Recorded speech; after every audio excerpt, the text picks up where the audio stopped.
Shall we begin? Vaishali?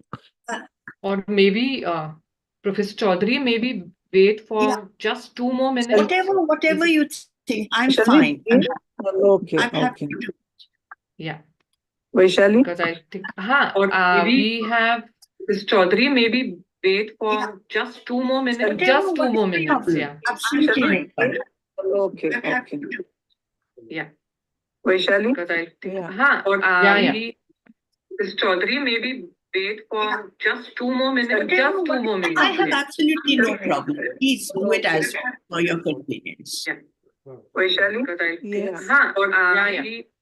Professor Choudhury, maybe wait for just 2 more minutes. Just 2 more minutes. Yes. No problem. No problem.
I think let's begin with the session because most of us have joined. Good afternoon, everyone. Today marks the beginning of our lecture series on globalization and society in the 21st century, running until the 27th of September. We are truly thankful for the enthusiastic response from participants across India, and we are excited to have you all with us. This series is a part of an academic collaboration between St. Mira's College for Girls, Pune, and Dattaji Kadam College, Ichalkaranji.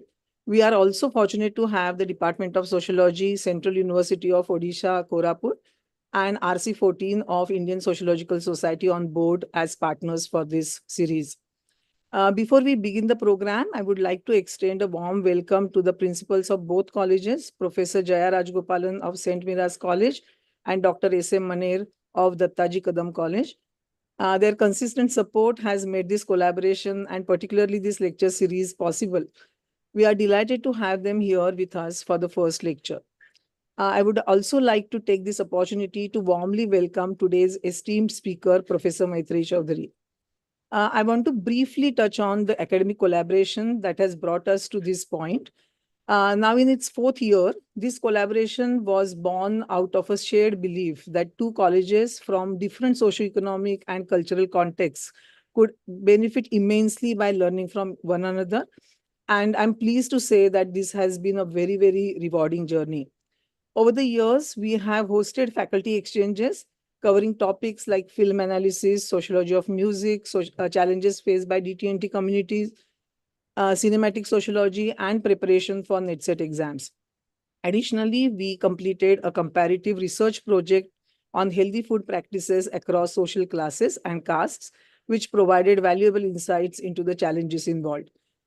We have also just wrapped up a successful student exchange program, and several new courses and collaborative projects are currently in the pipeline. Once again, I would like to sincerely thank all of you for your enthusiastic response and participation. I'm looking forward to similar kind of response for remaining 4 lectures as well. I would now like to hand over the session to Dr. Vaishali Joshi, who will present the rationale behind the lecture series. Vaishali? Yeah, thank you so much, Vaishali. Respected Professor Maitrayee Choudhury, esteemed principals of our two collaborating colleges, friends, colleagues, and all participants who have joined us on the Zoom and who will be, I think, watching this session on the YouTube as well. I'm going to speak in just 2 minutes about the rationale of this lecture series. Uh, the post-1980s push for global integration assumed that the more countries work together, the more their economies are linked, the more likely they are at peace with each other, and that therefore it is good for the world. But today we are clearly not on that path anymore. Today we see a clear rethinking of globalization. The global financial meltdown of 2008-9, and then the COVID-19 pandemic have disrupted global supply chains and made many countries to rethink offshore production. Rising competition among the great powers, especially the United States-China rivalry and the prolonged Russia-Ukraine war, has indicated that today's globalization is driven not simply by economics, but also significantly by forces of geopolitics. As serious questions about benefits of globalization are being raised, and a more populist vision of deglobalization is drawing huge appeal, pressures of accelerating climate change, ideological polarization, and escalating economic and social inequalities reinforce the fact that most of today's problems are even more global in nature.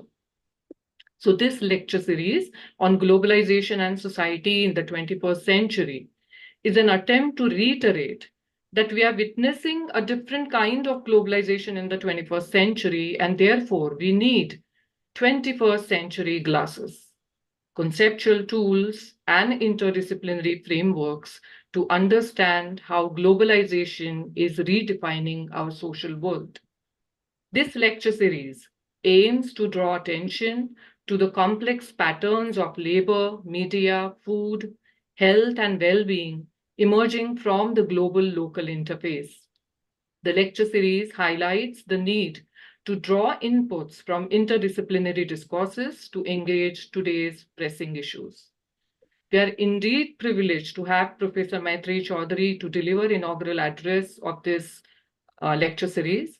And we are sure that through a series of engaging lectures and discussions with experts and scholars such as Professor Sadhna Nathu, Dr. Triveni Goswami Mathur, Rituparna Padgiri, and Gayatri Nair, this series will enhance our understanding of the dynamic interplay between globalization and the crucial aspects of contemporary life. I now request Dr. Dipti Shankar to speak briefly about the RC 14, the Indian Sociological Society's RC on globalization and society, to its role in the lecture series, empowering and facilitating this lecture series. So, to Dipti Shankar, ma'am. Thank you. Thank you, ma'am. Ma'am, I'm audible, right? Yes. Thank you, Vaishali, ma'am. Dear Professor Maitrayee Choudhury, ma'am, Dr. Vaishali Divakar, Dr. Vaishali Joshi, Dr. Arjun Yadav, Judge Arjun Yadav, invited speakers, and the delegates of St. Mary's College and the Tajara Kadam College. A very good, and all the dear participants, a very good evening to all of you. So I'm just briefly tell about Research Committee 14 as a convener of this committee, research committee. The Research Committee 14, Globalization and Society, is one of the many research groups that function under the umbrella of Indian Sociological Society, ISS. This group has been in existence for more than 10 years and has been consistently engaging in several academic activities throughout the year. And we also have collaboration with the Working Group 1 of Sociology of Global and Local Relations of International Sociological Association. And it's been it's a great pleasure to jointly organize this lecture series along with these two colleges. And basically, as indicative of the name, Research Committee 14 focuses on the studies on globalization. And this research group explores the key questions surrounding globalization. And we all know that these processes are the driving force behind the changes that are reshaping and shaping the world almost every minute. And these changes are transformatory in nature because it has a potential to change people's life experience. And as Vaishali ma'am pointed out, we have to also wear the new glasses, 21st century new glasses, while we read and reread about these globalization processes. This group basically tries to understand the complexities of globalization and its diverse and its sometimes conflicting effects. So the group tries to engage with different dimensions of globalizations that may include political, economic, social, technological, legal, social, environmental, and many other facets and aspects of globalizations. For example, many of our members are working on various areas such as gender and globalization, media and globalization, impact of globalization on Indian society in particular, and environmental challenges of globalization, deglobalization, geopolitics of globalization, globalization, globalization of ideology, globalization of knowledge economy, globalization and inequality, about higher education and globalization, religion and globalization, contemporary globalization, many such topics. And some of the topics are very interestingly covered in these lecture series. I'm very glad for this event. So I take this opportunity to invite all the participants here to be a part of our research group as well. That involves you to become a member of ISS, where you can choose to become a part of any two research groups. And then we also have a WhatsApp group for that, which we'll send you an invite later. I take the ma'am's permission later to invite you to the WhatsApp group, which is focusing only, which is on this Research Committee 14, Globalization and Society. And because we want you to, since you have shown interest on this lecture series, I'm sure you'll also be interested in other aspects of globalization. So you can continue to be involved in some kind of activities through our research group. That is what my request and my humble request for all of you. So once again, I thank our partnering institutes for creating this platform of scholars. And it's been a great pleasure working with you, ma'am, Vaishali Joshi, ma'am, Vaishali Divakar, ma'am, and Jadhav, sir. And it's been a pleasure organizing this event. Will continue to be with us. And now let us not come between you and the main speaker, Maitrayee, ma'am. We're eagerly waiting. However, I'll hand over the ma'am, back to you, Vaishali Joshi, ma'am. Back to you. Thank you very much. Thank you. Thank you, Deepti. I will be coming in between the speaker and all of us for some time because it's always a pleasure to introduce Maitrayee ma'am.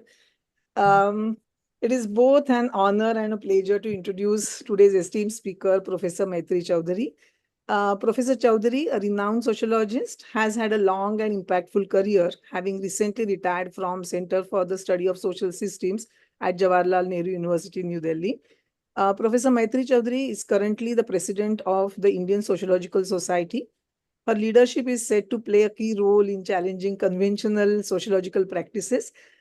She is focused on opening up new areas of study and introducing fresh, innovative teaching methods and practices. Her forward-thinking approach is very inspiring and encouraging to think outside the box and explore new possibilities. Her work has made a significant contribution to understanding the fabric of public discourse in modern India. From her early research on nationalism, colonialism, and feminism, to her more recent explorations of neoliberalism and the rise of majoritarianism, her scholarship has always been both timely and transformative.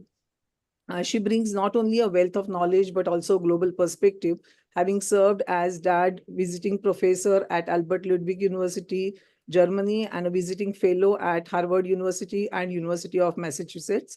Her global footprint is further evidenced by her role as expert on Asia for a UNESCO study on women, intangible heritage and development, and as a coordinator for the JNU Global Studies MA program in collaboration with University of Freiburg, Germany, and the University of Natal, South Africa. These roles speak to her commitment to connecting diverse academic and cultural context. Her academics interests are vast: sociology of gender, media studies, social and sociological theory, and pedagogy. But her intellectual curiosity and passion for understanding society are truly boundless. In recent years, she has been at the forefront of examining how public discourse in India is being reshaped by the twin forces of neoliberalism and majoritarianism. As both a scholar and a citizen, Professor Choudhury has dwelled into the crucial questions of how we can communicate across divides to build understanding, trust, and fraternity in an increasingly polarized world. Beyond her rigorous scholarship, Professor Choudhury's ability to ask questions that resonate deeply with both the academic community and the wider public makes her a truly inspiring figure. She initiated the blog Doing Sociology. This blog provides a site to cultivate the sociological consciousness, the sociological imagination. Here are some notable publications by Professor Maitrayee Choudhury: The Practice of Sociology, Sociology in India, Intellectual and Institutional Practices, Doing Theory, Locations, Hierarchies, and Disjunctions. Apart from this, Professor Maitrayee has written extensively on following themes: higher education and the social sciences, practice of sociology, feminism and sociologies, sociology of gender, feminism in India, fashioning India, gender, media, and a transformed public discourse, gender and nation state. The list is long. I have known Professor Maitrayee Choudhury for the past more than 2 decades as a prolific researcher, a thought-provoking teacher, and a wonderful, wonderful person. Please join me in warmly welcoming Professor Maitrayee Choudhury. Welcome, ma'am, to this lecture series. Thank you. Thank you so much. Yeah. And just 2 important instructions before I hand it over to Maitrayee ma'am. Please keep yourself on mute mode throughout the lecture. This is for all participants. And you can send your questions to chat box, and with ma'am's permission, we can take up the questions at the end. Now I invite Professor Maitrayee Choudhury to present her views. Ma'am. Thank you floor so is much. yours. Thank you so much, Vaishali. And I am so overwhelmed by, sort of, I was listening very attentively to your introduction. It was seemed to be about another person.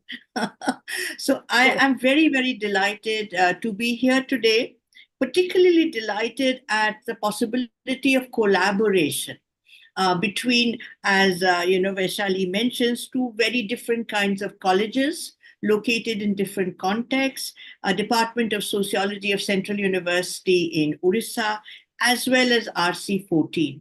This is precisely what I was hoping will happen. And I think the initiative has been taken by all of you, and I can only look forward to better days. So thank you again, Vaishali Divakar, Vaishali Joshi, Dr. Yadav, whom I may not have met, and of course, Deepti, and all the young people who are here today. I had shared a slide with you, Vaishali. Can we come in later, maybe with the visuals, if you wish to, or you can share it too? Yeah, You I'll tell me tell you when. when. Yeah, yeah. Yeah, I will share at that time. Yeah. Yeah, at that time. So I sort of, it has been structured very well, and I'm always struck by the kind of clarity that both the Vaishalis brought in as they spoke, about the way they visualized the entire theme. And I liked the 21st century, lens to look at globalization and the buzz about deglobalization. I sort of agree in some contexts, but disagree in some contexts whether there is a complete break between the processes of globalization which were ushered in the late 1980s and 90s, or is it a moment in time where the limits of that model of globalization has given way, and therefore you can see cracks emerging at that point. My focus will be globalization and feminism, and I will be emphasizing why, when we look at these particular contexts, it's very important to look at the context within which these concepts emerge. That let's not take globalization as a box, as a taken for granted word, or feminism as a taken for granted word. But let us see them as live processes which emerge in specific contexts. So I'm going to contextualize both globalization and feminism. And I will ask, was there something fundamentally new about the globalization that we witnessed from the late 1980s?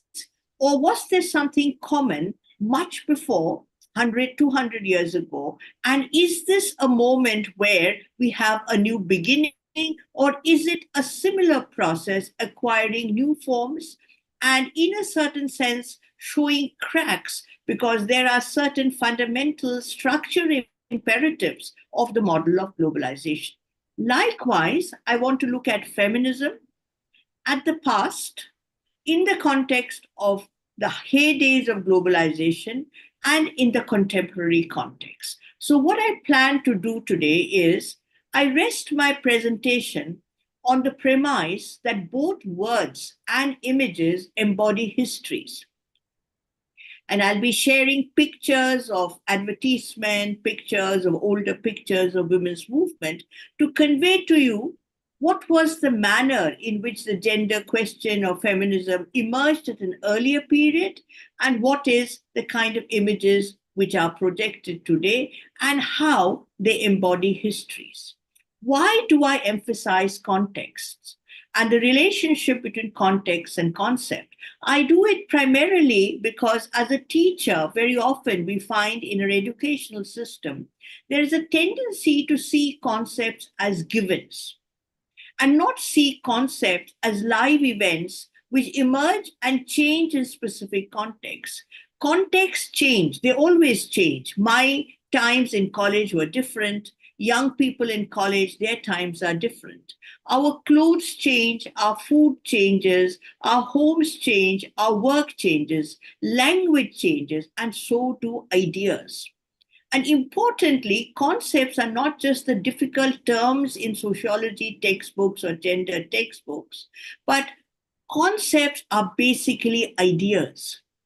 Concepts are ideas about, how we look at the world, how we view the world. So when we say woman or we say feminism, there is, or we maybe say communist, or we say fundamentalist, or we say terrorist, the concept conveys a whole ideas about a particular phenomena. So concepts are, in a certain sense, the way we look at the world, and they should not be taken mechanically, not taken the way, unfortunately, the practices in our higher education say, define feminism, define globalization. We have to see concepts as something which opens up, prizes open, and helps us to look at the world. Since everything changes, the ideas and ways of looking at the world changes. In other words, conceptions, views, theories, notions, everything changes. And it is important, therefore, to look at both globalization and feminism in this changing context. So if I ask this question, is globalization new or is it old? And there was a debate even then in the late 1980s that wasn't capitalism always global? After all, we became a colonized country in the heydays of British industrial capitalism. We were brought into a world colonial system. The Dutch came, the Portuguese came, the French came, the British came, and they lived here and stayed here and ruled over 200 years. And I give a quote from an unlikely text. I don't know whether it's taught anywhere anymore in any university, Karl Marx's Communist Manifesto. And I read, the imperatives of capitalist production inevitably drove the bourgeoisie to nestle everywhere, settle everywhere, establish connections everywhere. Listen to this very carefully. Nestle everywhere, settle everywhere, establish connections everywhere. It could be a description of our contemporary internet or our contemporary communication strategies or practices.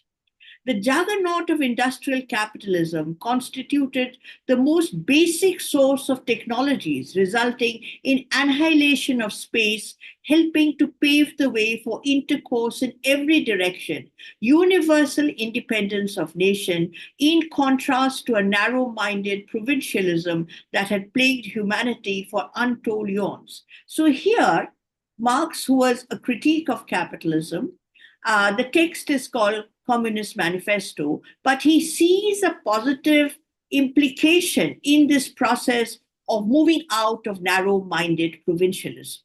And there have been other movements in different parts of the world, including anti-caste movements in our country, who would have seen capitalism as contrasted to feudalism as more liberating. The market is something which allowed you to break out of your as ascribed identities, however limitedly in that. So I want to go back to this question, is globalization old or is it new? Now, some people may say that Marx is one point of view. Let's take some another point of view, which had nothing to do with Marx. Dewey, John Dewey, who was the educationist associated with the entire debates in the United States. And he writes, if citizenship requires some modicum of constancy and stability in social life, however, did not recent changes in the temporal and spatial condition of human activity bode poorly for political participation? How can citizens come together and act together when contemporary society's mania for motion and speed made it difficult for them even to get acquainted with one another, let alone identify objects of common concern? Just think about this, the mania for motion and speed. It could well describe our contemporary lives for motion and speed. So obviously, there were industrial, capitalist, technological, social life processes which had already come in the 19th century, late part of the 18th century, which had transformed the world. So we have to be a little more precise and ask, which of the features of globalization in the early phase of capitalism and colonialism is different from the globalization which started to take place from the 1980s? And I also want to raise this question because here we are in maybe Orissa or in Pune or in Delhi, or it could be any other part of the country thanks to the internet, that today we often just take concepts or terms maybe from a website. We use them without thinking deeply. So now, if I ask anybody about globalization in a classroom, they would mention Arjun Appadurai's flows. They would mention Giddens' time space compression. They would talk about Friedman's flat world, Homi Bhabha's hybridity. Maybe you could even have an MCQ on these terms saying, who used this word? Now, the issue over here is to go a little deeper and say, what is it which was fundamentally different in this period as compared to the earlier period? And I want to therefore again revisit the context and revisit the concept and ask that when we teach globalization or when we practice globalization in the RC on globalization in the ISS, we have to make the context very central. And I remember I started teaching in JNU early 1990. And that's the first time, in fact, when one started hearing this particular term, globalization. To be honest, we did not hear the term globalization very much. We heard the term liberalization. We heard the term about new economic policies. We heard the term liberalization, privatization, globalization, LPG. Globalization started coming later. And after that, we saw in sociology the rapid entry of the term globalization. However, in sociology, when we started teaching globalization, we somehow forget to discuss debates on liberalization in our country, debates on privatization in our country, and go straight off to flows or hybridity or time space compression. I want to deviate a little bit from my central topic to make you understand that whatever topic we discuss, whether it's globalization, whether it's feminism, there are some deep pedagogic questions we must keep in mind. And the pedagogic questions is about keeping the context and the concept so that we can keep that relationship always alive. Now, like globalization, we also see shifting context with feminism.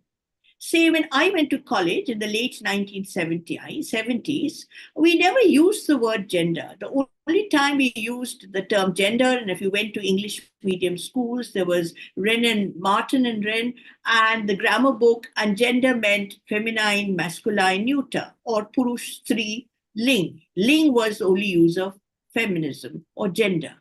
Today, it's very different. You have feminism widely used. Some profess themselves as feminists, some say they're not feminists, others critique privileged women's feminism, which could be white feminism or dominant caste or twice-born caste or middle-class feminism, but everybody is familiar with the term feminism. People may be critical, people may be applauding, but they are aware. People may also talk about the limits of heterosexual gender perspective and talk about queer movements and transgender movements. And there would be others who talk about development. But the point I'm trying to say that even feminism is not as unfamiliar today. Both globalization as a term and feminism as a term, everybody knows it's there in our syllabus. It is hyper visible. However, does hyper visibility necessarily mean clarity? Do we really understand these terms? Likewise, I want to ask this question that earlier, when we entered this whole issue of the women's question, second phase of women's movement, the issue was that women are invisible. How is it that women are not there in our writings? Women in the national movement are not talked about. Women in the anti-caste movements are not talked about. Women in socialist movements are not talked about. Women writers are not talked about. To you, it may be shocking, but Tarabai Shinde's Three's Purush Tulana acquired visibility many, many years later.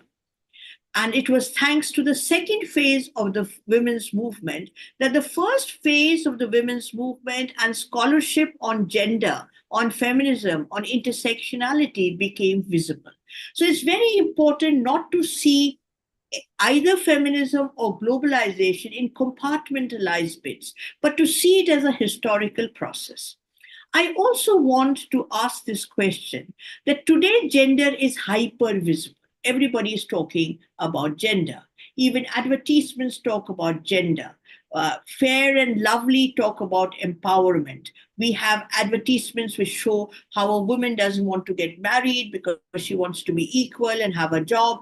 And how does she become equal? She becomes equal by trying to be more fair. It's complicated. We are inhabiting a complicated location or a complicated terrain where we have to look at the idea of feminism afresh. We have to look at the idea of globalization afresh. Now, coming back, because we are primarily, um, having a kind of collaboration between the Indian Sociological Society, two colleges, a department of sociology, and a lot of people who are scholars, students, academics, teachers. And I just want to quote over here as to why contexts are important and why nowadays, and particularly when I used to teach, I would very often find people using big words or big names, like, they would be familiar with Foucault, they'd be familiar with Butler, they'd be familiar with Bourdieu. But I think what is very important to understand is all of them are important, but how do we translate them when we talk about them?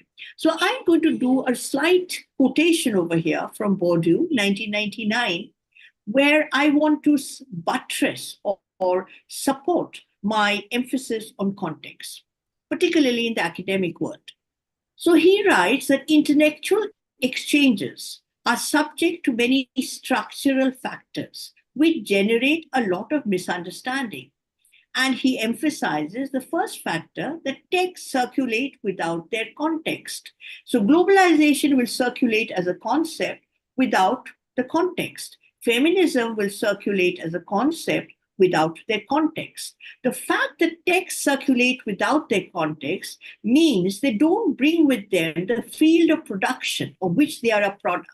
And the fact that the recipients, who are themselves in a different field of production, reinterpret the text in accordance with the structure of the field of reception are facts that generate formidable misunderstandings that can have good or bad consequence.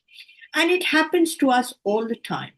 Since one of the major colleges are from Pune, Maharashtra is very visibly present today. Let us take another concept which is much in circulation today in feminism because of the international exchange and global exchange is intersectionality.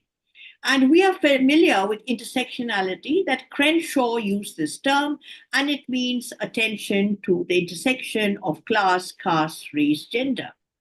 But if we look back and look at many of the writings of Indian feminists, Indian scholars, look back very far back, maybe even at, Pule's writing, Tarabai Shinde's writings, were they not intersectional? Dr. Ambedkar's writings, or any of the mainstream liberal nationalist writing, did they not always refer to differences, rural, urban, class, caste, region, language, ethnicity, tribe, and bring in the women's question? But we did not have a concept like intersectionality.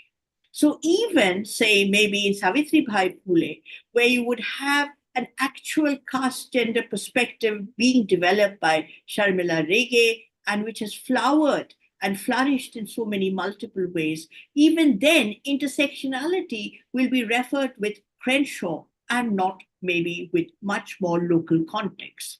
My argument here is not to say ignore the global. My argument here is to see the relationship between the local and the global, and to understand that each context is shaped by, each concept is shaped by the context that they emerge in.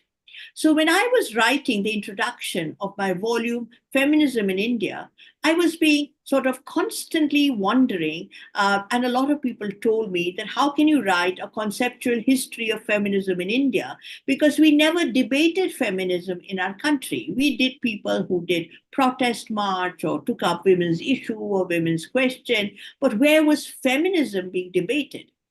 And if I looked at the global context, what they meant was that we did not have a debate, the manner in which you had the unhappy marriage of Marxism and feminism. Yes, we did not have a debate of that kind, or between socialist feminism or liberal feminism.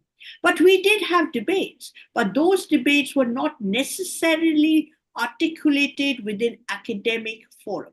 So again, I will just quote from my introduction that when recognizing that feminism was being debated but differently took time, particularly because such attempts at articulating difference were taking place in a context uninformed by the language of difference or the more recent political legitimacy accorded to it. Today, if I speak as a woman from the global south, I have certain validation because we talk about multiculturalism. The global north has a certain recognition that they may give space to diversity. But 30 years ago, 40 years ago, 50 or 60 years ago, or 100 years ago, we were, in a certain sense, did not have the language of difference to say, we too matter. So we would say, a lot of feminists, I would call them feminists, at that time would say we are not feminists because they were perhaps uncomfortable with certain strands in Western feminism, but did not have the academic conceptual wherewithal, the tools to say that, look, our feminism is different. Some things are common, some things are different. But today we have a language of difference, which in a certain sense, which I'll come back to later, emerged from the globalized context, particularly of the academia. I continue to quote when I say that, not surprisingly, therefore, Mira Kosambi found it difficult to address Ramabai's feminism in both its incipient and full-fledged form, because concepts have local habitation and name, and which slide today. Today, everybody talks so effortlessly: gender construction, patriarchy, empowerment, complicity, co-option, agency, resistance. When I was entered the difficult terrain of gender studies, none of these terms, except maybe patriarchy, was familiar. Everything else was still being worked out. It was a work in progress. Now, I therefore have spent some time on saying why concepts need contextualization and why concepts should not be taken as ready-made tools, but as historical processes, heuristic tools. So globalization must not be taken as a taken for granted topic, and nor should feminism be. I will ask some very blunt and simple question: is feminism modern? Is feminism Western? Is feminism global? What is feminism and why feminisms? If we use feminism with an S, does it resolve all problems? And my argument would be that yes, ideas of women's subjugation, women's experiences, women's assertion of their identity was always there. We lost Professor Vidyut Bhagwat very recently. Her writings on on the Bhakti movement, on the early Marathi saints, would suggest that there were feminist strivings even then. Early writings of Buddhism, poems, even the epics, there would be articulation which said this disparity is wrong, gender inequality is wrong, caste inequality is wrong. Then, if that is so old, why am I saying is it modern? I am saying that the particular form of feminism as a politically organized movement striving for equality based on the principles of liberalism or socialism or gender justice is modern. So while feminist ideas had a long history, but the early ideas of feminism as a political assertion, saying we are all equal, when we say liberty, fraternity, equality, that we are all born equal, is a modern phenomenon.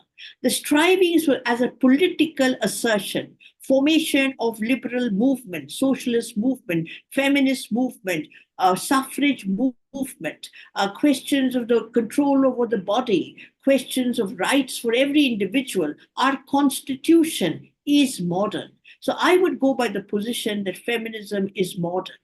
Is feminism Western? I don't think feminism is Western, but like most modern ideologies, because of the specificity of history, it emerged in a particular form in the West. And I will share the slides later to show to you certain dates which are common about feminist articulation in the West and here. And yet we talk about feminism as being specifically West. Is feminism global? In the globalized context, in a modern context, which is driven by capitalism, my reference to Marx and to Dewey in my early discussions is global. Whereas earlier, you did not have the possibility of the large scale circulation of ideas with its misunderstanding, which Bourdieu talks about earlier. So, what is feminism and why is feminism? And how do we decide if something is feminist and something is not feminist? Is assertion a defining characteristic of feminism? Is individualism an assertion of feminism? I'll come to this question a little later. But I would want to begin of an earlier period of the International Women's Day and when it began. And was it feminist? Was it intersectional? And then I asked, was that a globalized world within which the international women's movement began? Where were we in this entire story? How was it different? And here, Vaishali, I would like you to share the slide, which is slide 15. Let us look back. If you could do that, that would be very helpful. Sure. Yeah, so let us look back. It is slide 15. Is it visible? Yeah, it is visible. You have to just very quickly go to slide 15. This is 15 Yeah, let us look back. Yes, here we are. And I'm taking two dates to ask the question, were we globalized before? Or is globalization something new? And is feminism something Western? Or is it, and I'm taking two dates, 1848 and the United States of America, 1848 in India. And again, the next slide is 1848 in the United States of America. And the first milestone in USA was in 1848. You had women coming to speak in an anti-slavery convention. You must be all aware that America always talks about itself as being the first democracy, that they actually did not have universal suffrage until the anti-racist movement in the 1960s. So people went to segregated schools and lived in segregated colonies well into the 60s. When Talcott Parsons was writing, he was writing in a segregated United States of America. So in 1848, there was an anti-slavery convention, and many people came to Women's Rights Convention in New York, and they demanded civil, political, and religious rights for women in a declaration of sentiments and resolutions, 1848. What was happening in India in 1848? You had Savitribai Phule with her associate Fatima Sheikh, and Jyotibai Rao Phule found the first schools of women's education in pre-independence India in 1848 in Pune. She started teaching when she was 17 years old, and some argue, I do not know whether it's actually correct, because there were women teachers in other parts of the country, that she could possibly be first Indian woman teacher. But the question is not about who was first or who was second. The question was to show to you two dates, 1848, USA, 1848, India. And you had already the beginnings of a certain awareness and a critique of inequality, whether it was gender or whether it was caste or whether it was colonialism. You also had an India which was already familiar with the writings of liberalism in the West. For example, if you take somebody like Ranaday's writings, he actually refers to Bacon. And Bacon's, why we have to look at Bacon's argument to talk about the questions of equality, the idea of reason. If you talk about somebody in Bengal, like Raja Ram Mohan Roy, who comes even earlier, he actually did not only fight against sati, but he wrote a book about liberal constitutionalism. So these were people, this was a generation. You go to Vedasalingam, you go to any of the anti-caste writers, they were familiar with global trends. So you already had, through technology, the print media, Benedict Anderson's imagined community, the role of global circulation of revolutionary ideas, radical ideas. We did not have the internet. We did not have aeroplanes that we could fly off, but you had a very, very strong ideas about a global question. So how do we understand beginnings and origin? One of the deadly impact of the MCQ system is that they assume that there will be one origin. So the origin, which date, who began. That's not how history took place. It's a process. And you had movements and debates in the global north. You had movements and debates in the global south, right here in Pune, where some of you were sitting. It's very important to understand that. It's very important to understand that intersectionality as an idea, if you come to the slide 19, intersectionality, is that it may have come with Crenshaw talking about Black women and the manner in which the anti-race movement forgot Black women and the feminist women movement forgot Black women. But we had in our own country, the idea of a gender caste perspective was intersectionality. A kind of Marxist understanding of class and gender was intersectionality. The idea of reserve army of labor or the reproduction of labor within the home and surplus value was intersectionality. But we did not have the terminology to do so. So I just depict visual of Savitribai Phule. And then I go back to say feminism's long and global histories. Why do we then focus on globalization now? What is specific in contemporary time? What is it which is common in globalization of the Marxist time, post-World War time, where the second phase of the women's movement, and in today's time? And I want to bring in certain economic and political ideologies and structural arrangements, which are very central to contemporary globalization. Contemporary globalization cannot be understood without understanding what is neoliberalism.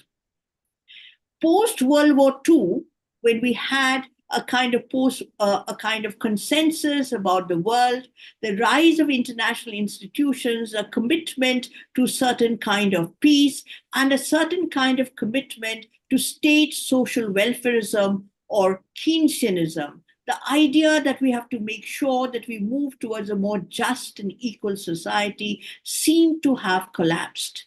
Neoliberalism acquired a certain legitimacy. Early 90s, remember the Soviet Union and all of the erstwhile so-called socialist world collapsed in the 1980s. Overnight, it just broke apart.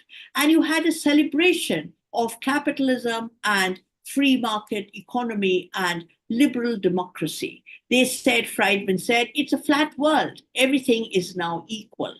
And the only model that we have to survive with is an economic neoliberalism and politically liberal democracy. But what is this neoliberalism? It's very important not to use it as a buzzword like we sometimes use feminism or globalization. Neoliberalism, it's very important to know, is not simply a set of economic policies. It is, this I talk about in slide 22. Neoliberalism is not just about economic policies. It is about retreat of the state social welfare. It is about assertion of the market. It is about facilitating free trade, corporate profits, challenging welfarism. But importantly, this neoliberalism, which foregrounds the market, is not only about the economy. It's very important for us who are in education to understand that. It involves extending market values to all institutions and social action, even as the market remains a distinctive player. So basically, look back 10 years or 20 years ago, we started having special courses which were revenue generating. So you would have your normal classes in the daytime, and maybe in the evening you would offer a diploma which would be paid for. It began in that fashion. Now it has reached a point that if you want to offer a course or set up a college, the first thing is the revenue model. Is it profit making? How do you make that profit? So you have market principles. You have a kind where everything can be used in the market. Culture can become for the market. So you have history to promote tourism. Gender can be brought in for the market to talk about gender sensitization. Ancient histories can be brought in to push tourism. Nationalism can be imbued with market values in smart time. So liberalism has to be understood also not just as an economic structural arrangement, but as an ideology, which is something which has also impacted feminism. So if you look at 23, slide 23, this is very interesting.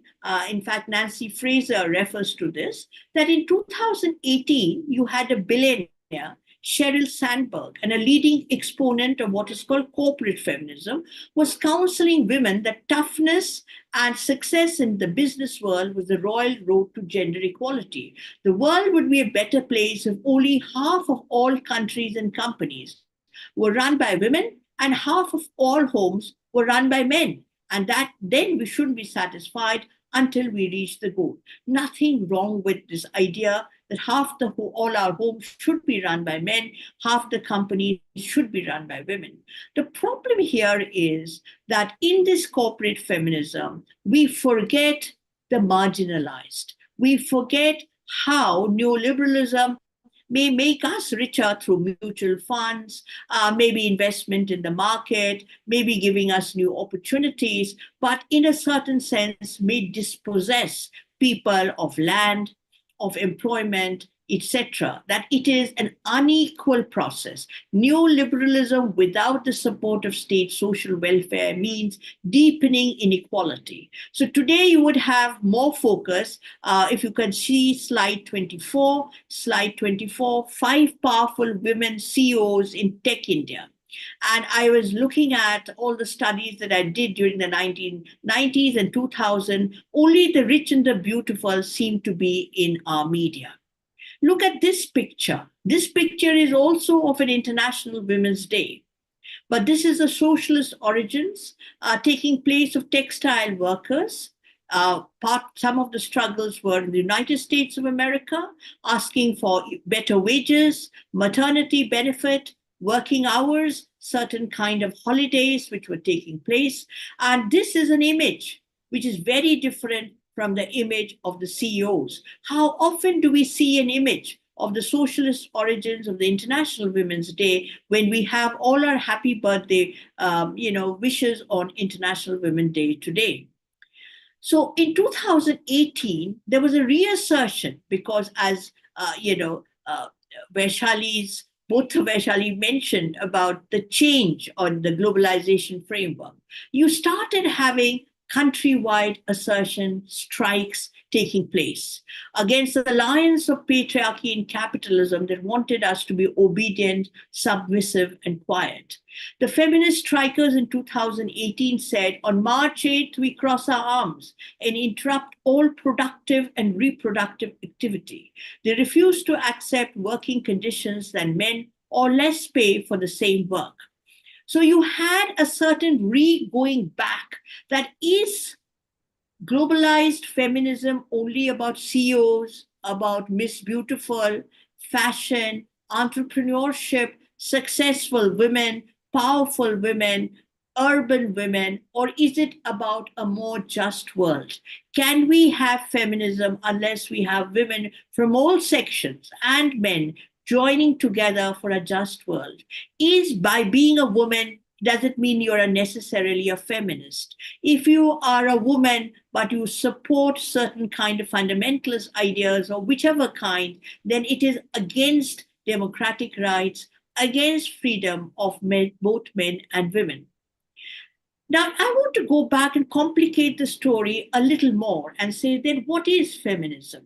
How do we know is something feminist or not, particularly in a globalized world? And if I asked this question in my last days when I was teaching in JNU, is the demand for equal wages a feminist demand?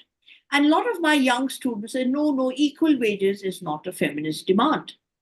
But maybe control over the body, right to claim the roads, nights, the kind of issues which are going on now, control over sexuality are feminist demands. This raises a more important question that context change the nature of feminist demands. At one particular time, demand for equal wage was a feminist demand. If you look empirically today, even today in our country, globally, in the most rich country, in Switzerland, men and women are given different wages. It remains a feminist demand. The second question is, how do we know somebody is feminist? Does me saying I'm a feminist make me a feminist? Does Sarojini Naidu saying I'm not a feminist make her not a feminist? And Sylvia Walby has a very interesting piece where she says, it's the consequence of a person's action which should say that were they feminists or not. Savitribai Phule may not have used the word feminist. Rokeya Sultana may not have used the word feminist. But did their acts and their writings lead to the furthering of gender equality, a more democratic society? Then I would claim that they were very much feminist. So the questions that we are asking, and I will share some visuals now, and I sort of would go and just quickly sum up my argument before I share the kind of visuals. So when I was looking at gender and the manner in which the gender representation and gender issues shifted in India from the 1990s, I started feeling that there are three grounds upon which we must say feminism and gender became very visible. One was India's liberalization, new economic policy. Second was Indian women's movement. And the third was the prominence and reach of media in contemporary India. They seem to be very, very different: economy, feminism, media, and communication industry. But they came together. My argument was that liberalization opened up the market. You had a proliferating media, private investment, glossy growth. Feminism itself became an element in advertising.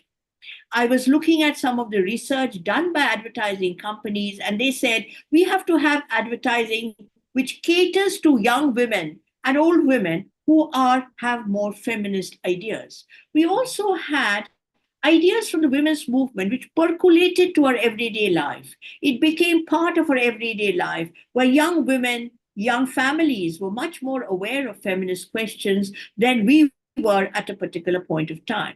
And we had a media and a communication industry which was sort of going ballistic, literally. You had glossy pictures, Aishwarya Rai, Shushmita Sen, all of it happened in the 1990s. It's very ironic when they won the Miss World and the Miss Universe, they were taken in the streets of Delhi in what was the first, a president's car to say that they brought honor to the country. So gender was reconstituted. Feminism became more and more about individual aspiration, what I would call entrepreneurial individualism, about selfhood, about self-care, about spending, about choice. What changed was that earlier you would have an economy which promoted equity. And so the woman who was supposed to looking after the family budget had to be very careful, frugal, not spend too much, and not be thrifty. It was not right for the Indian woman to splurge. 1990s, all the ad talked about, spending. That the country's economy will grow with spending. The credit card came into circulation, and choice rather than constraint changed. What did not change from an earlier period was the deployment of gender as a key icon of visibility, of public discourse. And now we have a shift from invisibility to hypervisibility in a globalized economy of neoliberalism.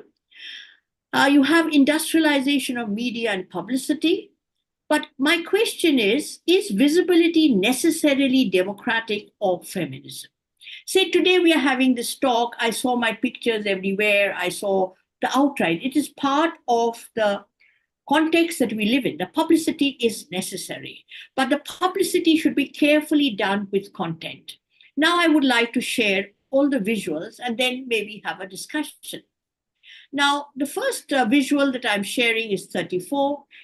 What is freedom? Freedom is being you without anyone's permission. For my generation, were born about 10 years after independence, freedom meant something quite different. Early years of India, Mother India, the idea of social justice across classes, etc., peasant and labor, freedom meant different. Here you can see the individual becomes very important. It is also very classed and caste because this ad is obviously directed to certain sections of women. This is even more interesting. Why should boys have all the fun? The next slide, which is why should boys have all the fun? Slide 35. Now, Vaishali, if you could just switch to the next slide. Yeah, all of you are familiar. I know that in Pune, you would have young women moving in the scooty. It's a powerful image, powerful image. Why should boys have all the fun? The scooty has enabled a large section of women now to move free. But look at the way it is put, have all the fun. It's not about mobility. It's not about autonomy. It's not about equality. It is about fun, which is very much linked with the idea of a new liberal globalization, which is about pleasure, consumption, and a certain focus on the self. We have then the next slide, 36, and all of you must be getting up on March 8th and having this kind of slides. Happy Women's Day, next slide. To the women who are strong, clever, compassionate, 8th March, may you continue to inspire those around. All of you are familiar. Borosil, Happy International Women's Day. If I go back to older category, Borosil's Happy International Women's Day is a direct advertisement for selling Borosil. So can we say it's a commodity? Can we say it's feminism? Can we say it's liberalization? It is a complicated question. Some more. Here's to strong women. May we know them, may we be with them, may we raise them. It just goes on. We then have girl power. Girl power, Shutterstock, again, very, very, dignitaries, celebrities, girl power. And then you have this very problematic ad, Fair and Lovely, skin cream to lose fair from name, says company. This is your 41 ad, which is Fair and Lovely, which is apparently, I think, now Fair and Glow or something like that. And there was a certain kind of blurring of the liberating or radical nature of feminism when Shah Rukh Khan also wants to be fair and handsome, women also want to be fair and lovely, then people could ask, what is so gendered about it? It's equal. But just because men can become commodity or have racist ideas does not make it feminism. Feminism, you have to understand, is about furthering democratic ideas and social justice. Look at another old visual, very different. 1970s is the time when people like me sort of entered both the university and some kind of movements. You have protests, you have street assertions. Much later, you have the recent visual against the Anti-Citizenship Act. You have the farmers' protests, which are there. Very different social movements. And then you have a particular kind of visual, if you look at 45, of a choice agency structure contract, where you have an ad. All of you would have seen this ad in Amul. It is my choice. You can go down from the visual of the march to, maybe this large farmers' protest, and then to this advertisement, it is my choice. This is a powerful ad because it's not just an ad. It captures the spirit of contemporary globalization, which is neoliberal globalization, which assume that it is a flat world. We are going to have great capital investment, propel, the growth of capitalism. It would mean that there would be money flowing. Everybody would benefit. But what has happened, all of us are familiar. A certain section has become rich. A certain section of the Indian middle class, like the kind I belong to, have benefited. But a large section have been marginalized and dispossessed. And whether it's the farmers' protest or working class protest, is an assertion of that. So when we say we have to look from the 21st century, we have to look that there has been a tendency, like in the West, anti-immigration, the rise of a phenomena like Trump in the United States, or many of the nationalist parties in Europe, stop immigration because we don't want these people in, because they are going to change our culture, job. Trump, I think even President Obama in one of his presidential speeches said, let not our jobs be Bangalored. So there is a tension between economic globalization, because globalization is necessarily capitalist, globalization is necessarily global, but the political apparatus is national. So there is a tremendous tension between an economic globalization, which is necessarily global, and the political arrangement, which remains state based. So when you go and ask for votes, you have to say, I'll give you jobs. But when you go and invest in each other's country, then the imperatives are different. We have to see that dynamics. So you have in this entire process a retreat of the collective and a certain neoliberal entrepreneurship. There are certain tensions which have emerged between political nationalism and economic globalization, between the benefits of globalization being restricted to particular few and dispossession of many, rise of authoritarian regimes, a certain kind of deglobalization by the global north in fear of immigration and cultural nationalism, always a celebration. You also have a certain advance of feminist ideas, anti caste, class feminism. At the same time, you also have a backlash, violence against women, rape against women, the kind of getting away because you are powerful with attacks on women. We are at a moment of time where we have to see these parallel developments and understand that globalization and feminism, therefore, has to be understood in the context.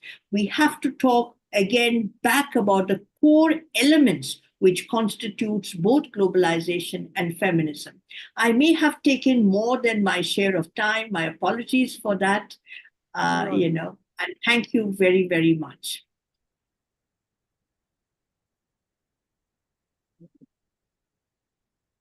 Thank you, ma'am. Thank you so much. The forum is now, with ma'am's permission, we'll take questions. So you can ask questions. Meanwhile, I'll just go through some of the comments in the chat box.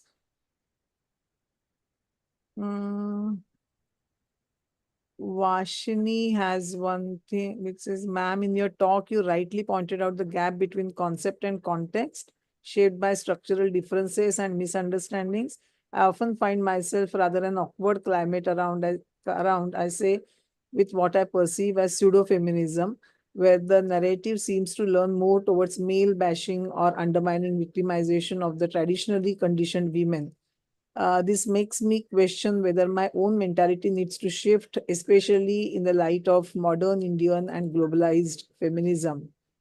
In conversations with my peers, my views sometimes evolve, but it leaves me wondering, ma'am, have you faced similar situation in your academic journey?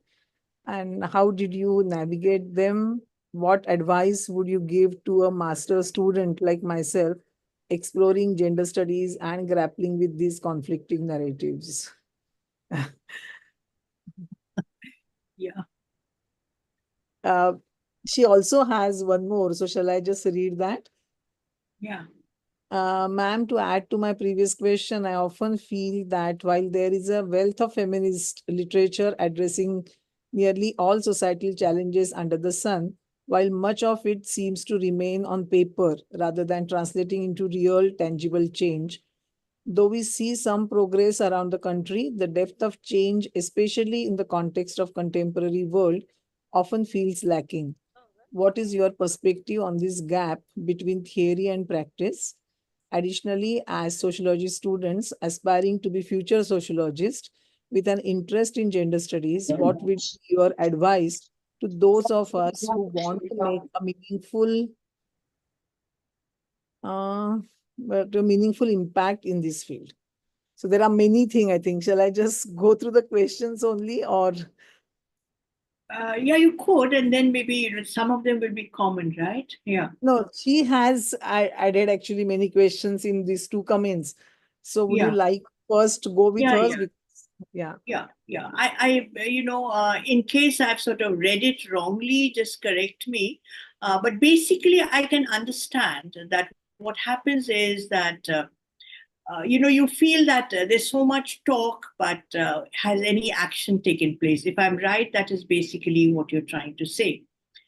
And this is a question which often comes to anybody, not just gender studies people, but also sociological writers or people who do sociology or political science or history, social science.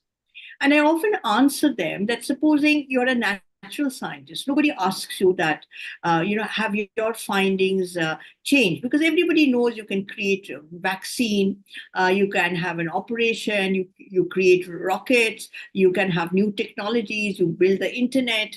It is tangible. It is so immediate, you can see that change. But when it comes to social sciences, it's very different. And I find one of Anthony Giddens, he has a book where he talks about in defense of sociology and the specific feature of sociology or social sciences. He says the findings of sociology percolate into society in such a way that you forget that this was once novel. Say, for example, when young women ask these questions, I would ask you, was your mother in a position to articulate these questions in a similar fashion? Was your grandmother able to do that? The social transformation which takes place through the social sciences is mediated. It is slow. And it is so slow that we forget. We forget that we didn't have the right to vote. We forget that we didn't have the right to go to school or colleges. In my generation, and I'm talking when I was in the university, if there was somebody, there was what we used to call very wrongly the idea of eve teasing or harassment. What did we do? We quietly moved into the hostel and discussed it among the students. We wouldn't think about, we thought it was something that impacted us. Small changes take place. So when you talk about social change, it's always comparative. That there was widowhood, there was marriage at 8 or 9. We still have a phenomenal number of child marriages which takes place in our country. COVID has further brought it down. So when we talk about social change, it's a complicated process.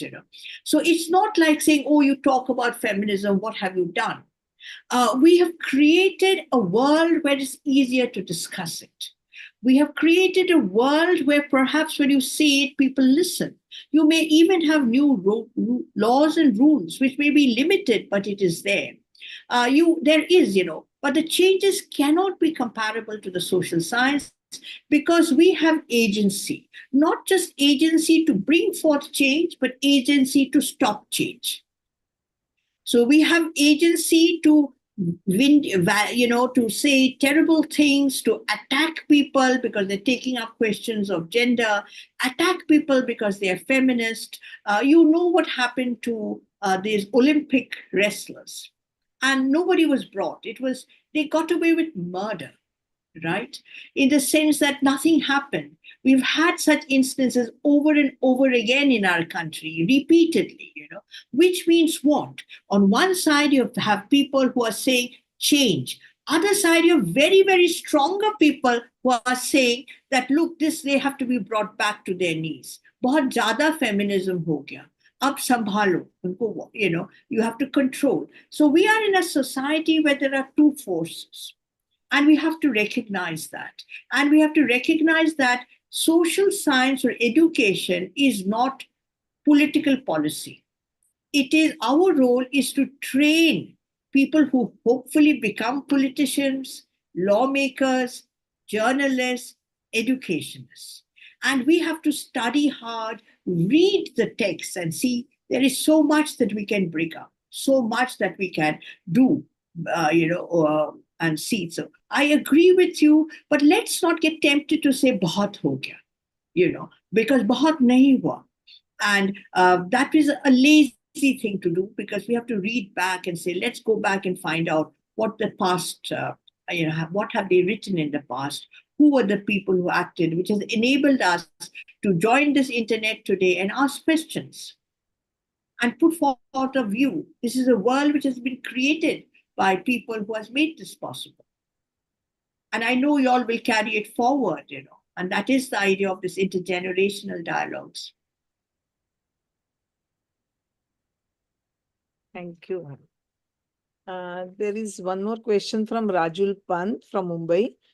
The foreign funding, in a way, bought the specific word-oriented development like human capital, vulnerable group. Interestingly, women is part of this vulnerability, he said in brackets.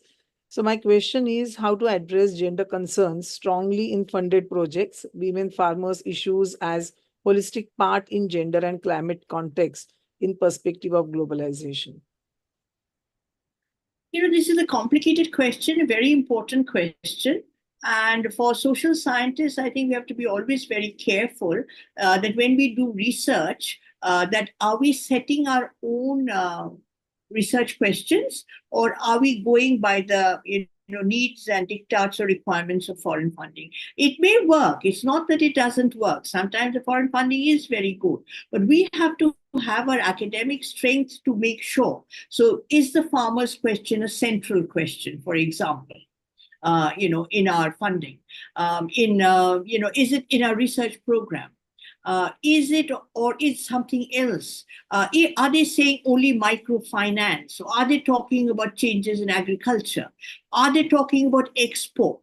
What happens very often in foreign funding that they promote evaluation research of a particular project rather than taking the questions which are multiple. Like I remember supervising a student of mine many, many years ago from Bangladesh, because Bangladesh had the foreign funding culture much earlier than India had. And she was studying on women's empowerment in two villages. One, there was a pissy culture, and one, there was no pissy culture. So when I was discussing with her, and she was using the word empowerment the way the funding agencies had defined it in those indicators. So I asked her, okay, what is the budget of Bangladesh like in terms of gender? Or what is the developmental model? So she told me, that is not part of my research. Okay. Now, when she told me that, it means it restricts this kind of, they should never be allowed to restrict the kind of questions you ask and whether we look at it. So I agree to your question, but I don't have any blanket opposition to any questions of funding, but an active engagement. India has fabulous scholars, very competent, who should then be able to be in a position to negotiate and reframe the questions when necessary. Thank you, ma'am. There is one more from Sandeep Choudhury, sir. Ma'am, what will be the future direction of global feminism? Yeah, that's a good question, Sandeep. Good to see you here. Yeah, so the issue here is that we increasingly today have a particular kind of global feminism. Say, for example, a certain kind of developmental goals by the UN may be projected as global feminism. But in most parts of the world, we have increasingly localized protests, especially by marginalized groups, would be region specific, whether it is ecology or environment, particular kind of issues, water, would be very, very local. What we need is to reimagine an international feminism rather than global feminism, because solidarity is important. Very often, women can be most racist. Women can also be, equally casteist. I don't believe in the idea there's intrinsically something which is empathetic about women. So it's important to distinguish feminism from any essentialization of gender. So I would very strongly suggest we should have international feminism where we talk about people there, people here, their issues, our issues, what is common, what is not common, and protest against any kind of bullying, which is very evident today by political leaders political leaders in the United States, political leaders in our country, and that could be kind of common grounds. There will be common grounds which you can protest, but there can be also differences, and we should have space for that difference to be articulated. But sharing of knowledge is extremely important if we wish to go ahead. Thank you. There is one more, which is by Sajar Miki Dhar. Ma'am, as sociology focuses on how question, then how can we critically examine the ways globalization affects gender roles and identities, particularly in traditional societies, without imposing a Western-centric feminist framework? Moreover, how can we balance the need for cultural sensitivity with the pursuit of gender equality in a globalized world? Yeah, this is a complicated question, very good question.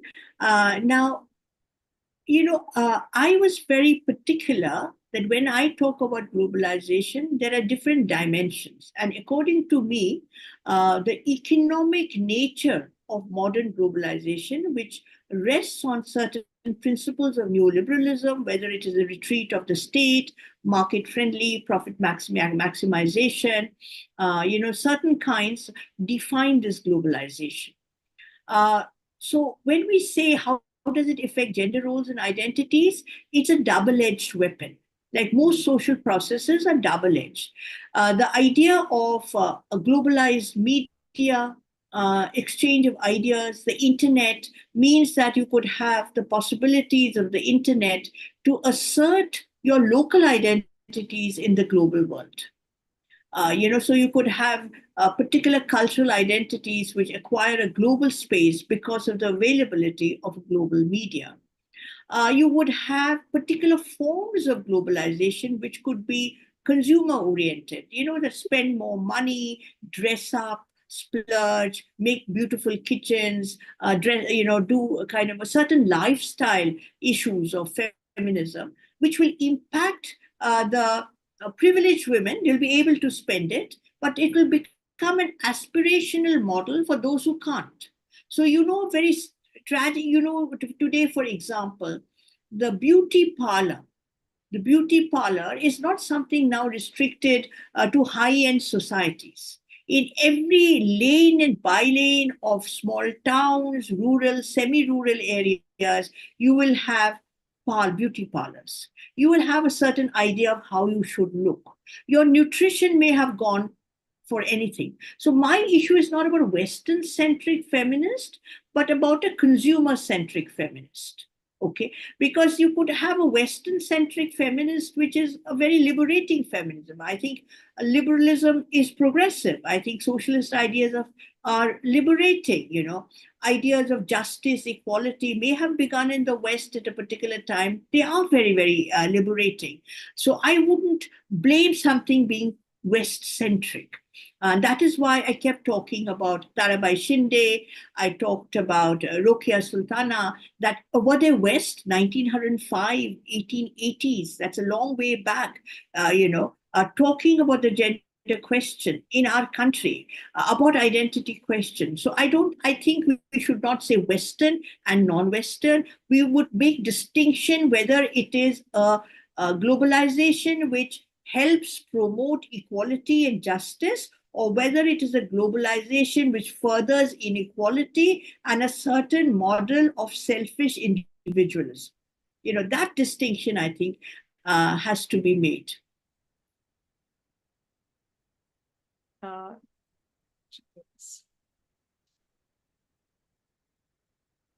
Okay, there is from one of the sociology students in Mumbai University, Cliff. Hello, ma'am. My name is Cliff. I'm an MA sociology student at the University of Mumbai. How can we change the nature of globalization from being Western and economic to culture specific? Yeah, Cliff, I think we've been having this discussion for a bit. They're interlinked. They're particularly interlinked, And globalization, you see, it's not just a Western import. We also, the Indian state decided to change its economic policy to be globalization. It's a new liberal development. Social welfare model, the Keynesian system was also Western in that sense. So when we say Western, I'm not talking about it culturally. I'm talking about it as a particular model of development. There are models of development in the Cold War era. You could say capitalism was a Western model. Socialism was also a Western model. You could say that state social welfare, that the state should support free education, free health, was also could be said Western. So I would rather use the word political liberalism, neoliberalism, economic capitalism, rather than saying Western and non-Western. Same with the non-Western. What is non-Western? We could discuss about what is culturally specific, like the food I eat, the part of India I come from. Everybody is practices non-vegetarian. You're not vegetarian, and fish and meat are integral to all communities among Hindu communities as well as other communities. So is this specific to our culture or other? So cultural specificities, I don't want to use that word. I would use local specificities, which could be cultural, economic, political, religious, everything. But culture has a tendency in contemporary times to become very essentialized. Because, like I keep telling people, what is culture specific? Like I wear a sari, in a particular fashion. Now, the way I wear a sari is actually very, very Western because traditionally women in India didn't wear the sari like this, and we wear it with a blouse and a petticoat. Both the words are English. And they were brought about during the colonial period. And we would actually, if you see old pictures, have blouses with collars, like the Victorian blouse. Okay. So everything is, in a certain sense, culture has always spread. Look at language.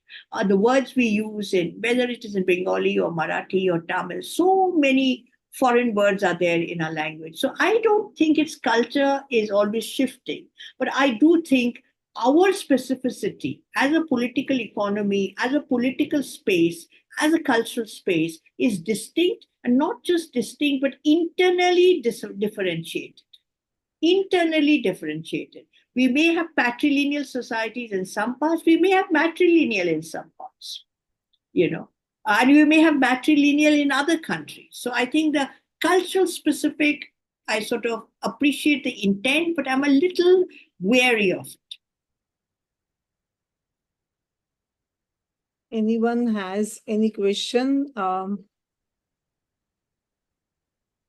So even if you have not typed in the chat box, you can ask question if you have.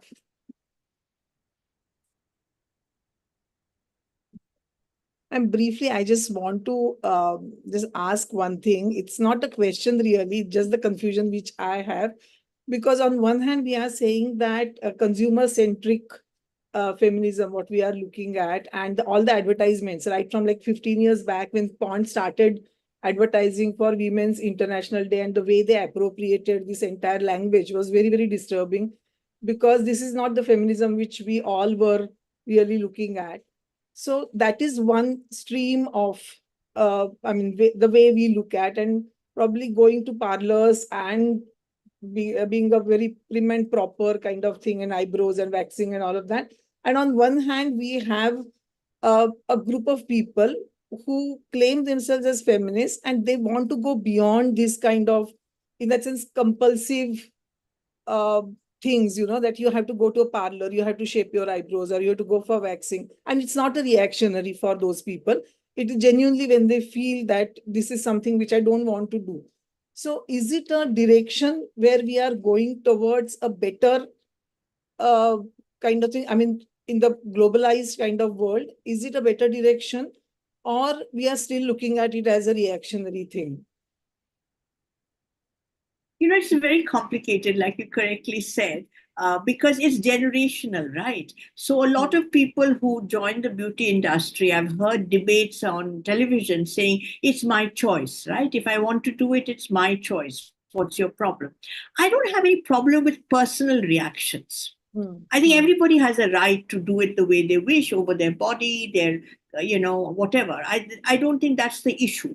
But as sociologists or social scientists who are analyzing a phenomena, we have to see broad trends. We are not talking about somebody chooses to marry, not to marry, sexual orientation. That is completely acceptable. Religion, religious practice, belief, faith. There's no argument about that. The argument is that when we have a certain focus of feminism as individual, as empowerment, then you're also forgetting other people. So cognitive invisibility. I'll give you an example, Vaishali. I found when I was doing these studies in the early 90s, I found a study by Lintas, advertising. I've written it in one of my essays, where the advertisers have to classify society. They are going to have an ad and they must say which sector are we going to target our ad. So they had 4 categories. The first category was splurgers. People who will just spend, like the wedding we had, like splurge. Then you have enhancers, who want to improve their lives a little bit, And then you have scroungers. And I've forgotten the 4th category. And the direction to the copywriter was that you focus on the splurgers and enhancers. These scroungers are not part of our world, our it is not. What will they spend on? Okay. Now the problem is in the advertising world, it makes sense, but if in sociology, we also forget them. So say, look in films. Can you have a film like Mother India Today? So when you have visibility of a section, you also have an invisibility of another section. Just like concepts make some people visible and some other people invisible, like that. So I have no problem with, fashion, particular styles, which could be also resistance. I have absolutely. But if what are the consequences and who does it lead to invisibilization? I think that is an important question. So it also depends on the context. I mean, who is doing that also matters in itself. Yeah, exactly. In order to get that direction. So that you can't take it as one element. You have to put it in that whole process. Yeah, and for a lot of people, going to the beauty parlor is very empowering. So when my domestic worker comes up all looking smart and nice, she feels good about it. Like she says, "I've come to work." Yeah. And to some extent, it's true. I mean, it is also true. You don't have to look like, you don't have to, yeah. You don't want to look shabby, yeah. So absolutely, yeah. True. Thank you.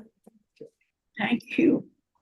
So anyone have question? Otherwise, I'll hand over it to Vaishali Joshi.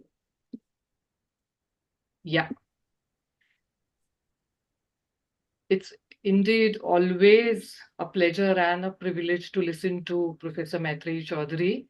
So I extend my heartfelt gratitude, actually, for this enlightening session. And in fact, it's so nice to see that the session started with the where you cautioned us on not essentializing the concepts, and the session also ended with that same note that concepts can be invisibilizing, the concepts can also highlight, so that politics of selection and exclusion. So ma'am has clarified how processes, practices, and ideas evolve in a historical context, and we have to always remember this. And therefore, the concepts like globalization and feminism have to be understood in a context.